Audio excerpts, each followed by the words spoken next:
guys, welcome back to another episode of ESV TV. My name's Mark and we're still here with Coleman from LaCie. Thank you, yep. So, in this video we're going to be talking a little about the DJI Copilot. Exactly. DJI Copilot, the first product in our BOSS range. So BOSS is backup on-site solution. Okay. So the idea behind this is be able to back up on-site, as I said, without having to bring your laptop with you. DJI came to us saying that we have our users, they're already traveling around with their drones, and they don't want to have to bring around their laptop as well. And they want to be able to back up, so what can we do? So we came out with this solution. The idea behind this, as I said, is for backing up. So we have an SD card slot here, okay. Often used for cameras and different types of devices. And we also have USB. So you can import files automatically from either one of these ports. It's going to work the same way for both. If you don't use SD, you use a compact flash or CFast or anything else like that, just bring your card reader with you, plug it into the USB port, and you're good to go. Okay. So let's go ahead and see how that actually works. So I'm going to take my SD card. I'm going to go ahead and place it into the slot here. I'm going to start by turning on the screen. So it's going to be a very basic screen showing us how much free space is available, how much battery is left, and I can see that I already have the icon up here for the SD card. If it was USB, I'd have a USB icon up here as well. In this case, we're doing SD, so let me turn the screen back on, press the button a second time. It's going to ask us if we want to copy. So we have two options, a short press and a long press. Okay. If I want to cancel, I can do a long press, but I want to go ahead and copy. So I'm going to give it a quick short press. At this point, it's going to go ahead and reboot into copy mode. So this is going to take about 20 to 30 seconds to reboot. It's going to start copying those files automatically, and you're going to place them into a folder with the date and the time, so you know exactly when you imported those files. So you have a bunch of imports during the day. It's like, okay, I remember importing those files around noonish. Just look for that noonish timestamp on there, okay, and you'll be good to go. So here it's already started the copy. So here we see the SD card icon switching back and forth with the remaining battery. But if I actually want to see the progress of how things are going, I can press that button again. And I can see that I'm on file 38 of 102 and 81%. I have it set up in a way that's going to take actually a little bit longer, where it's actually going to do a verification of the files as well. If we're using a fast SD card for faster cameras, it will actually do that a lot faster. So now it just finished the copy. Okay, that was quick. Mm-hmm. So I'm just going to say, okay, I'm done. At this point, I can go ahead and remove that SD card. What I often recommend is just go ahead, hold the button down, and at that point, it's going to go into sleep mode. So at that point, you're saving the battery. Do I want to turn it off? I just say yes. Okay. So like that, you're not using up the battery when you're not actually needing it. So we have the little Z's telling us it's going to go to sleep. So the cool part now is, as I said, this is a very basic screen. It's just there to show you basic information. You want to copy? Yes, no, how much battery, etc. The reason is because we already have great screens in our pocket, and that's our phone. We already have our phone with us at all times, pretty much. I don't know anyone else who goes out without their phone nowadays. Okay. So I can go ahead and take this. Right now I have it set up with the lightning cable for iOS, but it ships with 3 different cables. So we have lightning, we have micro USB, and USB-C as well. So I can go ahead and plug that into my phone at this point. I'm going to turn my phone on. I have the DJI software already installed. I'm going to turn this back on. My phone just detected it. Felt my phone vibrate. So it's now going to reboot into connected mode. Okay. So this is going to take a few seconds once again, 20 to 30 seconds for the reboot.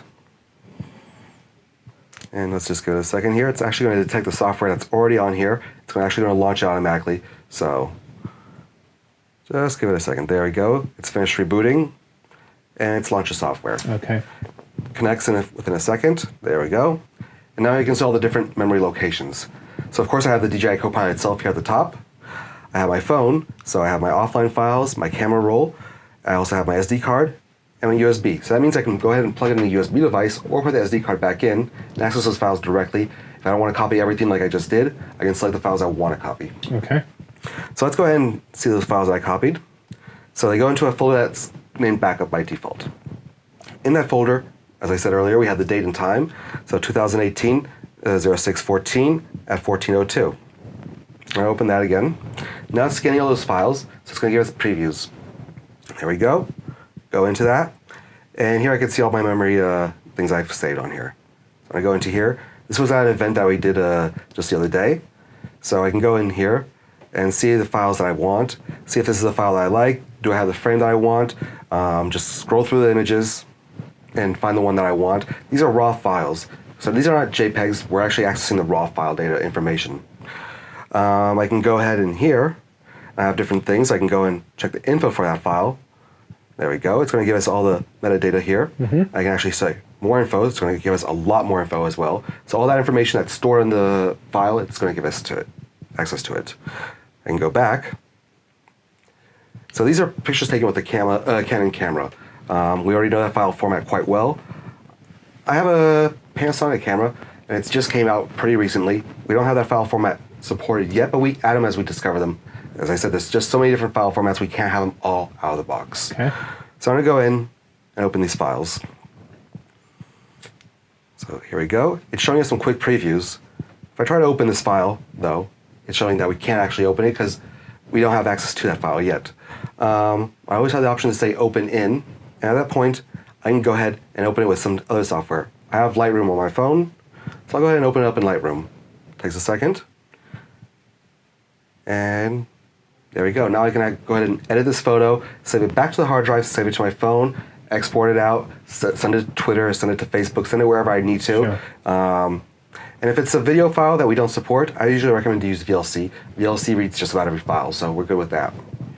Let's go ahead and back in here. So as I said, I go back into this folder. So we have all these different files.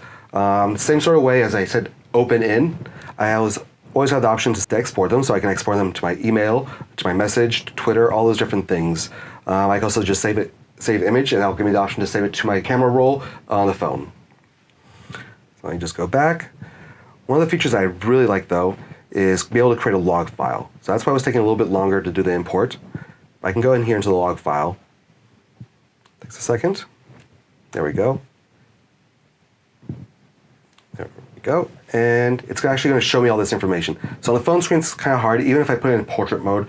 I mean, normally all this information is one file per line. And it's going to say copy OK, verification OK for each file. Okay. So you know that everything was properly imported. So let me just go back.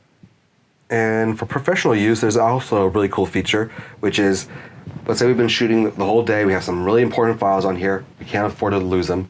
I can go ahead and connect a hard drive now here to the USB port. It's USB 3, so you're going to get full speed. And I can say, copy, by clicking on here. It's going to ask me where I want to place that.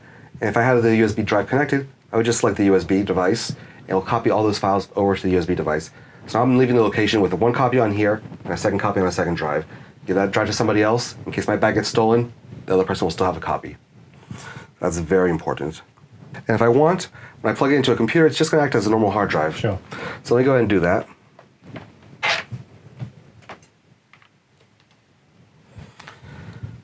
So right now it's saying no PC Connect, charge only. So you can also charge it through the USB port.